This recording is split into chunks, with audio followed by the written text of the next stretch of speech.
কাজ করি। তা এতদিনই কাজ করছি লোকের বাসা বাড়িতে, নিজের কাছে নিজের শরম লাগে ভাই। তো এখন একটা সেলাই মেশিনের দোকানে আমি কাজ করতেছি, মেশিনের কাজ করি। যদি কোনো ভাই আমার পাশে থাকে, ইনশাল্লাহ দায়িত্ব রাখে, সে বুড়া হোক, জোয়ান হোক, বিবাহিত হোক, আমার তাতে কোনো দুঃখ নাই।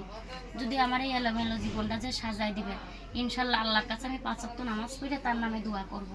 আল্লাহর রহমতে আমার যদি এই এলোমেলো জীবনটা যে সাজায় দিবে, সারা জীবন তার পায়ের নিচে আমি থাকবো ভাই।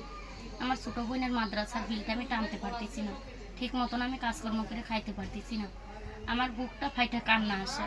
আমার এত বড় দুনিয়ায় থাক, কেউ বলতে কেউ আমাদের নেই, এখন খুব কষ্টতে আছে। হ্যাঁ ভাই, অনেক জায়গা থেকেই আসছে। খালাটা তো গরিব মানুষ, খালা যৌতুক দিতে পারে না, যৌতুকের কারণে খালা নিজের বেটিরই তালাক হয়ে গেছে। এখন আমারও যদি কেউ যৌতুক ছাড়া নেয় ভাই, ইনশাল্লাহ আমি তার বিয়ের সাথে করবো আল্লাহর রহমতে। আচ্ছা, তো আপনি বলতে চাচ্ছেন যে আপনাকে কেউ যদি পছন্দ করে বিয়ে শাদী করে তাহলে আপনি করবেন নাকি? হ্যাঁ, ইনশাল্লাহ করবো। আর আমার বিয়ে শাদী করলে তার তেমন খরচপাতিও দিতে হবে না। আমি ইনশাল্লাহ জায়গা জমিন দিতে তো দেই নাই, বিদায় আব্বারে নিয়ে চলে গেছে সে। আচ্ছা আচ্ছা, তো তার জন্য এখন আপনার জীবন এলোমেলো হয়ে গেছে। হ্যাঁ, আমাদের জীবন এলোমেলো হয়ে গেছে। যদি কোনো ভাই ইনশাল্লাহ আমার পাশে থাকে, আমি সারা জীবন তার পায়ের নিচে থাকবো। আমাদের মাথার উপর ছায়া হয়ে কেউ থাক, এত বড় পৃথিবীটা কেউ যদি আমার পাশে থাকতো, আমি সারা জীবন তার পাশে থাকতাম। আমার খুব কষ্ট হয় ভাই, খাওয়া খাইতে খুব কষ্ট হয়, অনেক কষ্ট। আল্লাহ স্যার আমার দরদি নেই।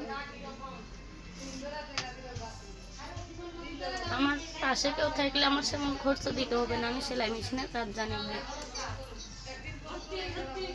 তো কত ইনকাম হয় বোন আপনার? ভাই আগে লোকের বাসা বাড়িতে কাজ করতাম, দিন 300 টাকা পাইতাম। খুব কষ্ট হয়, আর নিজের কাছে শরম লাগে, মানুষের ওখানে কাজ করি। আর সবাই তো আর ভালো না, অনেক জায়গায় অনেক ছেলেরা থাকে, ভালো লাগে না, মান সম্মানের দিকে লাগে। তার জন্য এখন সেলাই মেশিনের কাজ করি মানুষের দোকানে। 300, 350, কোনো দিন 250, 200, যেদিন যেই টাকা